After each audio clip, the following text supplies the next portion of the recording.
Hello everybody and welcome back to World of Warships Legends, and welcome back to a path to the Veneto. Now this is one that's I've been dreading. I hate the Italian battleships. Y'all know this. They are my least favorite battleships in the game.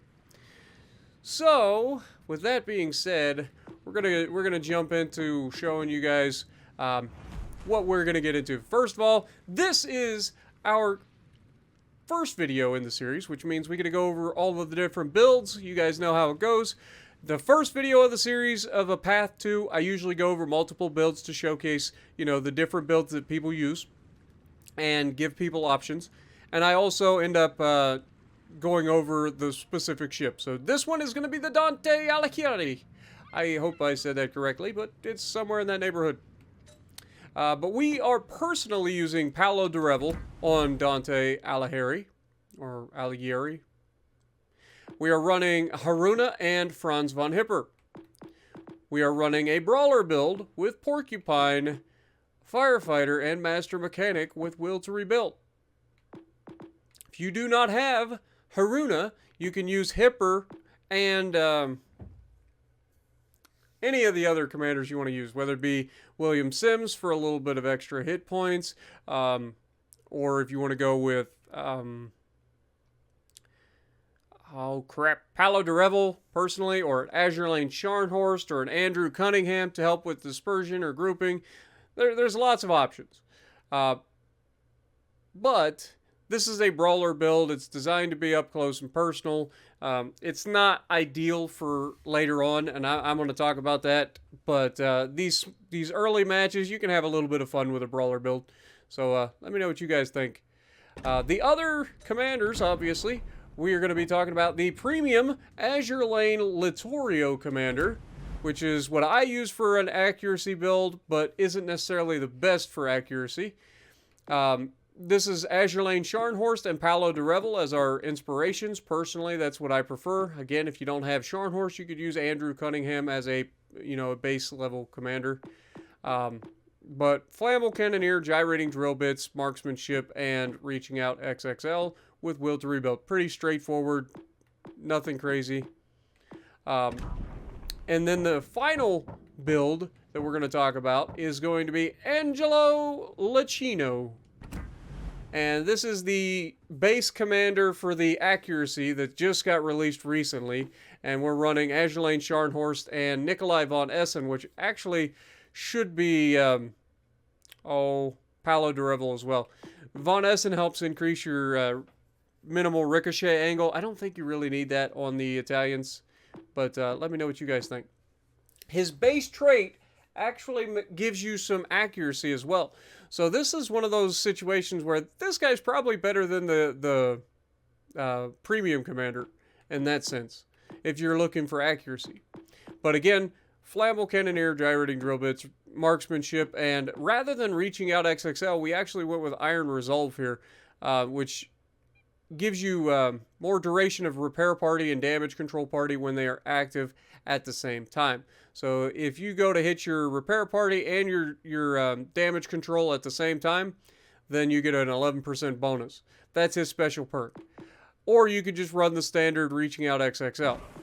Now we also have another special perk, the Testudo, which reduces incoming damage from shells, torpedoes, and bombs to your battleship while repair party is active by 13.3%. That is not insignificant, and it gives you an extra repair party. So that's not bad. That's not bad at all. And then, of course, you have Will to Rebuild if you want to go there. Okay? So those are the three commanders that you want to look at when you're talking about battleship for the Italians. Let's look at the actual loadout. We're running Aiming System Mod 1.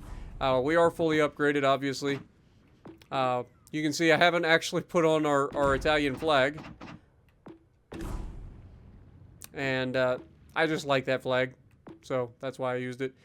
This is the Type 3 camo. It does give you a little bit of a bonus to your detectability and incoming fire dispersion. It's not perfect. It's not the 4.5%, but it is 3%, so it's not bad. It's not bad. But you'll notice with a brawler build, you do get 5 heals. And you get the enhanced secondary targeting consumable all the way throughout this line, I believe. I think you could swap it later on, but I don't know why you would. The secondaries on this thing, if you do get to use them at any sort of close range, can be pretty nasty. And that's for the entire line because they do have SAP secondaries, though I wouldn't specifically build for the SAP secondaries because you lose too much in your guns. But at Tier 3, it's not so bad. Survivability, you have 36,000 hit points. You have 13% torpedo damage reduction. Artillery, you get 305mm 46 caliber Vickers tourneys. You get 12 of those, reaching out to 12 kilometers with this build, and they reload in 27.1 seconds with this build. 180-degree turn time is 60 seconds. It is awful. It's awful. So it might be one of those situations where you might want to try to buff the turn time of your turrets, because they are terrible. HE shell maximum damage 3,800 with a 23% chance to set fires. AP shell maximum damage 8,100. Secondaries, you get 120mm 50 caliber Vickers 1909s. 12 of those reaching out to 4.8 kilometers. Reloading every 3 seconds. Firing SAP with a maximum damage of 2,800. What is SAP? For those of you who don't know, SAP stands for semi-armor piercing, meaning it is a slightly more penetrable version of high explosive. What is the trade-off? It cannot set fires. It pins a little bit more than HE, but less than AP, and it cannot set fires. So keep that in mind. Secondary armament. You also have 120mm 50 caliber and Saldo 1909s. You get 8 of those, reaching out to 4.8 kilometers with this build with a 3-second reload time, and they also fire SAP. AA defense, you don't really have any. You get 8 40mm 39 caliber QF Mark IIs. They do 46 damage per second and reach out to just 2.5 kilometers. And then you've got the 76mm 40 caliber and Saldo 1917s. You get 4 of those doing 8 damage per second, reaching out to 3 kilometers. You have no AA. Keep that in mind. Maneuverability maximum speed 23 knots, which for the for the tier is pretty solid. Like, that's really good. 580-meter turning circle, and a rudder shift of 11.5 seconds. That is one of the only good things about the Italian battleships, is that they have one of the best rudders at any battleship in the game. All of them. All of the way down the line. They turn so freaking good. I really do enjoy the maneuverability of the Italian battleships. But that's it. That's like the only thing I like about them. But detectability by sea, 11.6. Detectability by air, 9.6. Guaranteed is always 2. And 9.2 kilometer detectability while firing in smoke. Armor. Well, this is a good thing. You have lots of armor. And that is another thing that the Italians tend to keep all the way through the line. Kind of. We'll go over it. One at a time we'll go over it as we do this. You'll notice that right off the bat you have a 100mm bow icebreaker, meaning nothing goes through your bow unless they aim deck line. Okay, keep that in mind. You angle at all, you go bow in, like if they shoot your waterline, it bounces all day. Yami ain't even going through that. Okay, keep that in mind. It's very good. All right, let's get rid of the extra, and you'll notice that something else is here for this ship. It's got a turtleback. And you'll notice that this turtleback goes all the way up until tier 5 in this line. Once you get to tier 6, it goes away. And then you just get dev struck if you go broadside. But you can kind of get away with it early on. It's a little sad, but it does happen. So keep that in mind. It's not the best turtleback in the world. You can see it's not hugely protecting there. But it is a turtleback, so, you know, it's better than not having a turtleback. Overview. Fast. Above average maximum movement speed. Guns aplenty. High number of guns allows for more damage from a single salvo. Dante Alighieri.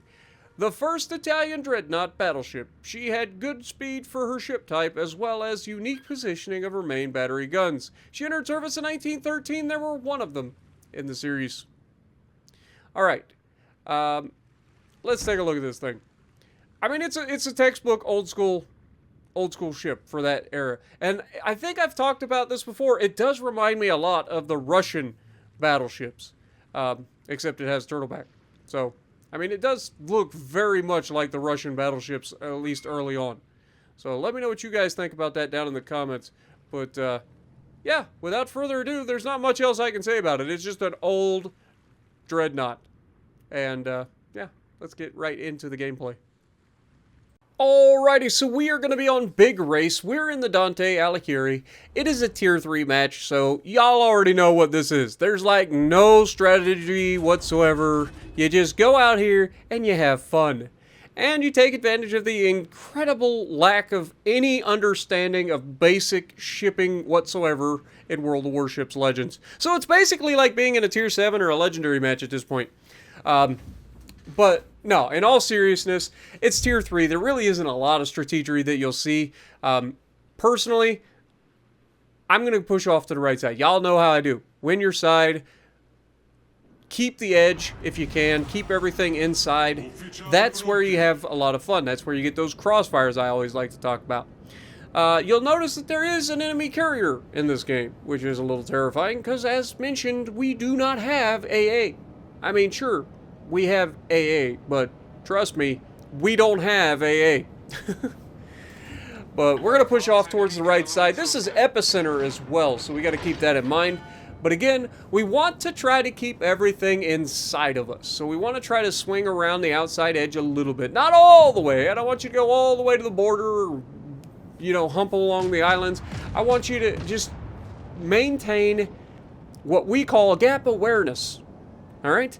If you guys are football fans, if you're not football fans, if you guys have no idea what I'm talking about, if you think that I'm saying football is soccer or you think that soccer is football, then that is not what I'm talking about. But first shot at the Phoenix, and yeah, that's going to be a thing. 2 full penetrations, 4,000 damage, hit too far to the back of the ship. It is what it is. Now, the Italians, one of the things they have going in their favor is the fact that they have pretty solid muzzle velocity. Like, really solid muzzle velocity. Now, the downside of that is you tend to overpin light cruisers. So, keep that in mind. Speaking of which... yeah. Also, did I mention that they're very inaccurate? Even with an accuracy build, they're troll. Now, you'll sometimes get those railgun salvos out of these things when you have a full accuracy build, but if you're not running a full accuracy build, expect the absolute worst dispersion you've ever seen. Because unlike some ships that get horizontal dispersion or some ships that get vertical dispersion, the Italians get it both. If you shoot with a brawler build on a Italian battleship, you will get both horizontal and vertical dispersion, and you will hate life. Because you will watch as your shells completely miss even the most easy targets to hit. Like a broadside Phoenix at 7.9 kilometers. Okay, we didn't miss it. And we actually citadel him, which is even more impressive if you think about it. I mean, it is a Phoenix. If any other battleship shoots a Phoenix, heck, if a cruiser shoots a Phoenix who's broadside at that range, they'll probably depth strike it. But, yeah. Italians, overpins. It's just what you got to get used to. Now, that changes. You can have perks that actually do get rid of that. There is a perk, I want to say it's called Meticulous Touch. Artisan's Touch? Artisan's Touch, that sounds right. And what it does is it reduces the shell fuse timer, basically giving you short fuse armor piercing. Only slightly better. Meaning you are more likely to citadel cruisers, less likely to citadel battleships, because the shells detonate sooner. Now, Phoenix is about to come around the corner, and we're going to get to showcase our SAP secondaries. Now, he has no health, and we've already got the booster running, so as soon as they get lined up on him, he's done. Now, Wyoming is pushing towards us, so we're going to go ahead and exploit his bow. We know that we can go through that, so we do. And then we're going to try to angle ourselves as best we can. And that's when the carrier shows up and says, "Hey, how you doing?" And he hits me with a couple of torpedoes and says, "Yep, I'm here." And so now I get to look forward to dealing with a carrier for the rest of the match. But again, Wyoming is like, I got this. I'm going to come in here, I'm going to say hello, and my ship says hello right back. And this is where this thing becomes a problem. Because when you're close enough that it can't miss, these shells do hurt. And the SAP can and will inflict nasty damage if it gets a chance. Even against battleships. It's less likely to do much against battleships, but it can, especially at these lower tiers. Now, the problem that I have with the SAP secondaries, here it is. It can't set fires. Okay? While it can be extremely effective in certain circumstances, especially against lightly armored targets, owie! That's where I look and I'm like, oh, it's a Cosmoletz. Yay. Russia. Where's their carriers? Nobody knew. But it's okay. Koenig is literally just sailing broadside here. Like, this is just begging for it. So we're going to try to give it to him, but there's that shotgun I was talking about. Just all of the dispersion, every which direction. Like, it's not preferable. It really is not preferable. But I also am paying attention to the Acasta, who's trying to potentially set up a torp strike on me right now. He's spotted by my carrier, so it gives me an idea of where he's at and what he's doing. And I'm already trying to turn, but look at these turrets. I legitimately cannot turn my turrets because my ship is out-turning them by miles. And this is a problem, because now I don't get to shoot this little turret, and he's clearly going to try to torp me. You can see the secondaries are hitting, and when they hit, they hit. He goes behind the island. I can't shoot him. I go ahead, take the shot, and oh my god, that's a railgun. Those are the shots that you really love to see. Now, unfortunately, we did shatter 4 of them, but it is a German battleship who's slightly angled. So, we'll take that. You're going to have some shatters occasionally. Now, again, we know that the destroyer's there. We know he's set a smoke screen. He's probably going to try to torp us. But, unfortunately, there's not a whole lot we can do about this. We can't see him. He can see us because he's got a carrier and a Koenig spotting for him. Now, we've done 62,000 damage up to this point. We've done a pretty solid game. We've got another good look here. We're going to aim high because, again, we got like the worst dispersion on the planet, so we might as well try to get the shells to hit. Now, watch the secondaries actually land hits here. This is what I'm talking about. When the secondaries actually start hitting, it is disgusting what they can do to destroyers or even like cruisers.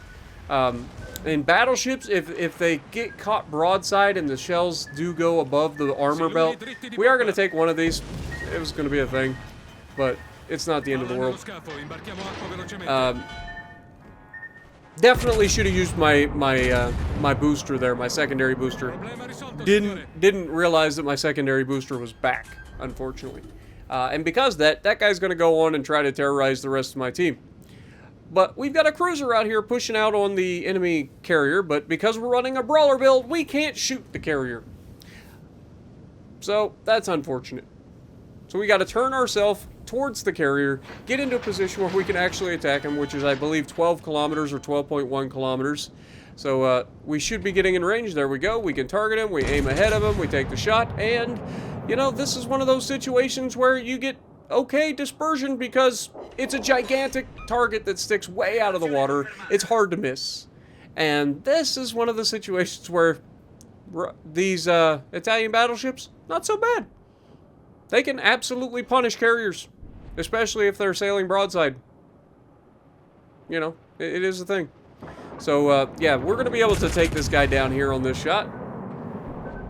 Big old shotgun blast going out, and down he goes. And that takes us up to 88,000 damage. Not a bad game, not a great game, but not a bad game for a tier 3 ship. And again, we're running a brawler build. It's a bit of a meme. It's not meant to be like the be-all, end-all of how to play the ship or anything like that. And that's the one thing that I want to talk about for the rest of the series. Because while we did run the brawler build for this will be the last time you see the brawler build being run. Personally, I cannot stand not being able to like get hits with my guns. I can't stand it. And also, using brawler is terrible because it reduces your range by 10%. And once you start getting up against like fire spammers and stuff, you can't do that. So let me know what you guys think. Are you guys ready for the path to the Vittorio Veneto? And if you like what I'm doing, punch the like button, leave a comment below, subscribe to the channel if you haven't already, and as always, I will see you in the next video.